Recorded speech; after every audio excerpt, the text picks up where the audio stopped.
They say time heals all wounds. But sometimes, time simply forgets who you were. And if you were kind, gentle, and gave more than you took, you might be forgotten the fastest. I once knew a woman named Anna.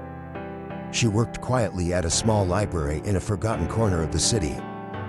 If you were lost, she would find a way to help you, even if it meant staying past closing.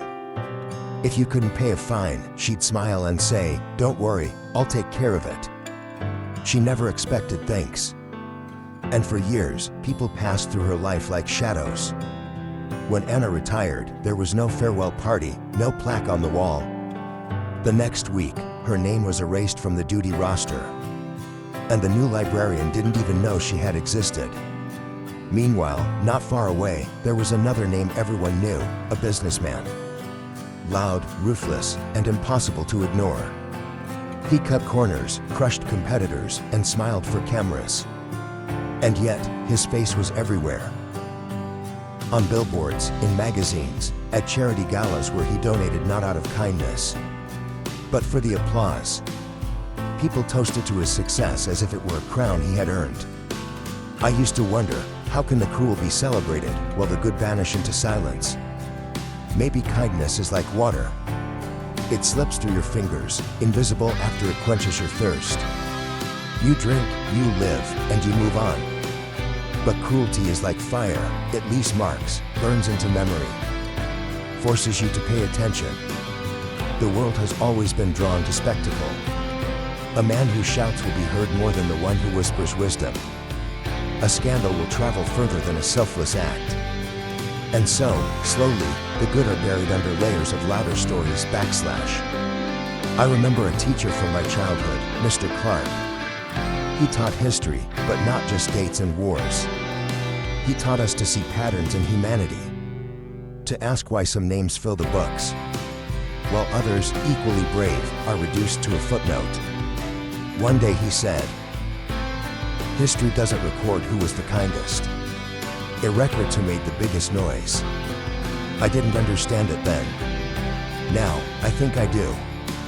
Because after he passed away, there was no statue, no scholarship in his name. Only a few of us remembered his lessons. And even those memories are fading. The strange truth is that kindness often hides itself. It doesn't market, doesn't demand. It works in the quiet hours, unseen. And because it doesn't scream for attention, people assume it will always be there. Until it's gone.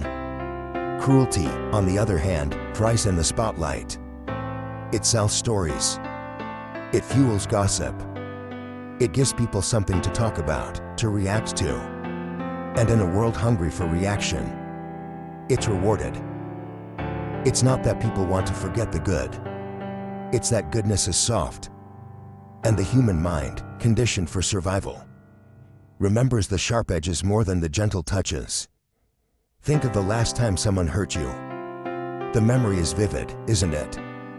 Now think of the last time someone helped you. It's warm, but maybe a little blurry. We are wired this way. To keep scars close. And to let the warmth drift into the background. That's why the good fade.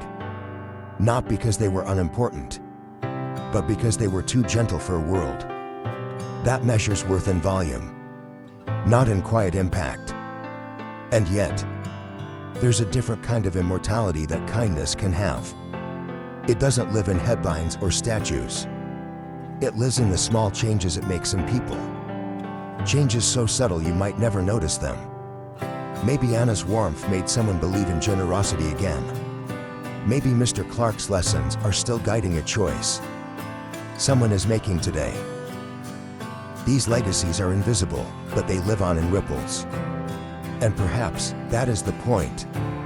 The world will always have its stages, its bright lights, its crowns for those who shout the loudest. But when the noise fades, and you're alone with yourself, whose face do you remember? The one who dazzled you for a moment? Or the one who was there for you when no one else was watching? And if your own name will one day be forgotten, would you rather it be forgotten for the noise you made, or for the quiet good you left behind?